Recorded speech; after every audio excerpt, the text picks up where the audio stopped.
खरंय तुमचं. म्हणजे आपल्यात जावाजावांचं नातं तर आहेच आहे, तरी सगळ्यात आधी आपण एकमेकींच्या मैत्रिणी व्हायला हवं. भावना, आज आजी तुझ्या बाळाबद्दल जे काही बोलल्या की ते मूल नको, ते बाळ पाड, मला तो बोलायलाही नको वाटतंय. पण प्लीज तू तू वाईट नको वाटून घेऊस. मला सगळ्यांसमोर बोलता नाही आलं, पण मी तुझ्या बरोबरच आहे. भावना, ह्या घरात आल्यापासून मला फक्त एवढंच शिकवण्यात आलंय की घरातल्या मोठ्यांचा मान राखायचा, आणि त्यामुळे मला घरच्यांच्या विरोधातच जाता येत नाही.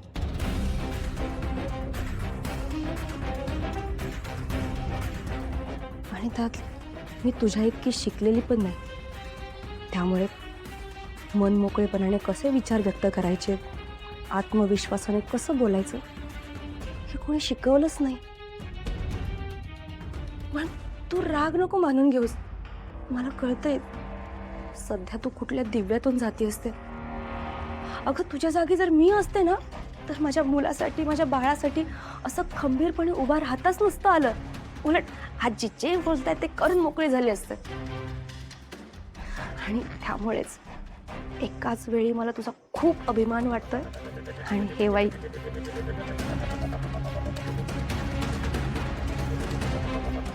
भावना, तू खूप चांगली आहेस म्हणून सगळ्यांमधला चांगुलपणा तुला दिसतोय अगं. पण नीलंबरी वहिनी जसं दिसतात ना तशा नाही आहेत. नक्कीच त्या तुझ्या विरोधात काहीतरी कारस्थान रचताय आणि ते मी बाहेर काढणारच. मिस जान्हवी, तुम्ही आज माझी ज्या पद्धतीने काळजी घेतलीत ते बघून मी खरंच ओव्हरवेल्म झालो. काही मोमेंटसाठी तर मी विसरूनच गेलो की मी अनाथ आहे. अशा प्रकारची काळजी मला आजवर कधीच मिळालेली नाही.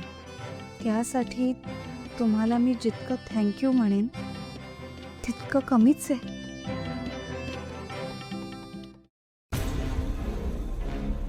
विश्वाचा तुमच्यावर खूप प्रेम आहे. विश्वाच्या मनात माझ्याबद्दल असं काहीतरी असेल असं मला कधीच वाटलं नव्हतं. म्हणजे मी त्याला माझा बेस्ट फ्रेंड समजत होते, पण त्याच्या मनात माझ्याबद्दल काहीतरी वेगळेच इंटेन्शन्स होते. मिस्टर कानेटकरांना सुद्धा किती त्रास झाला त्याच्यामुळे. ते बिचारे किती समजूतदार आहेत. एवढं सगळं होऊनही त्यांनी मलाच थँक्यू असा मेसेज पाठवलाय. खरंच ग्रेट आहे हा माणूस.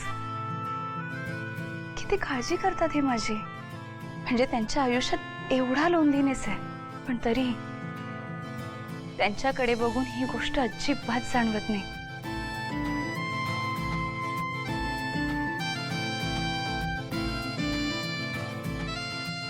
खरंच मी खूप लकी आहे.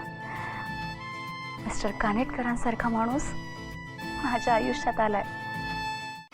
हे काय केलंय सगळं? मला काय विचारतेस? माझा काय संबंध? काय ग, संतोष अजून घरातच आहे? हो आई, घरीच आहेत. फोन दे त्याला. देते. हे घ्या, आईंना तुमच्याशी बोलायचंय. आई, ते ना माझ्याकडे डोळे वटारून बघतायत. तुमच्याशी बोलण्याचा बहुतेक मूड नाहीये त्यांचा. हाय, टाकलाय स्पीकरवर फोन, बोला आता. संतोष, वीणा, तुम्हा दोघांचं काय चाललंय? घड्याळ पाहिलं का? वरदला शाळेतून आणलं? अरे बघितलंस, तुझ्यामुळे विसरलो मी.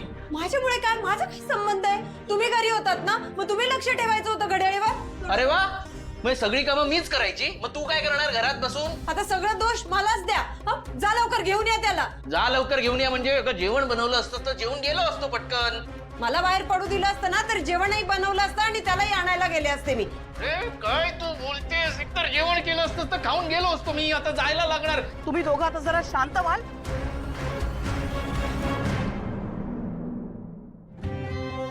कोणाला कुठे जायची गरज नाहीये. वरद आलाय इथे, चालत आलाय एकटाच. कळतंय का तुम्हा दोघांना? घरात लक्ष नाहीये तुम्हा दोघांचं. चुकीचं वागताय.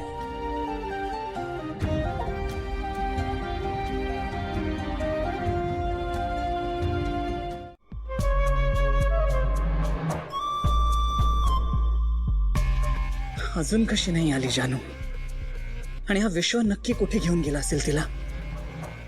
मला काहीही करून ही मीटिंग संपून दोघं कुठे गेलेत याचा शोध घ्यायलाच हवा.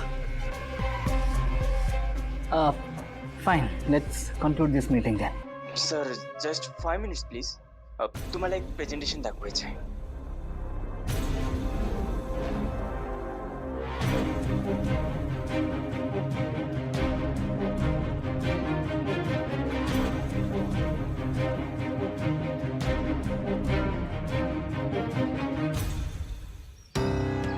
असं का विचारतेस शान्वी? एक मिनिट, जयंतच्या बोलण्यावर तुझा विश्वास बसायला लागलाय का? नाही अरे, मिस्टर कानेटकरांच्या बोलण्याचं काय? हे बघ, मी हे तुला यासाठी विचारतेय कारण मला तुला कोणतेच चुकीचे सिग्नल्स द्यायचे नाहीयेत. अगं मला सांग, मित्रमैत्रिणी एखाद्या छान रम्य ठिकाणी येऊन कॉफी नाही का पिऊ शकत? कमॉन जानवी, तू ओव्हर थिंक करतेस. ओके, पण मग तुझ्या बाजूने आपल्यात मैत्री पलीकडे काहीच नाहीये ना?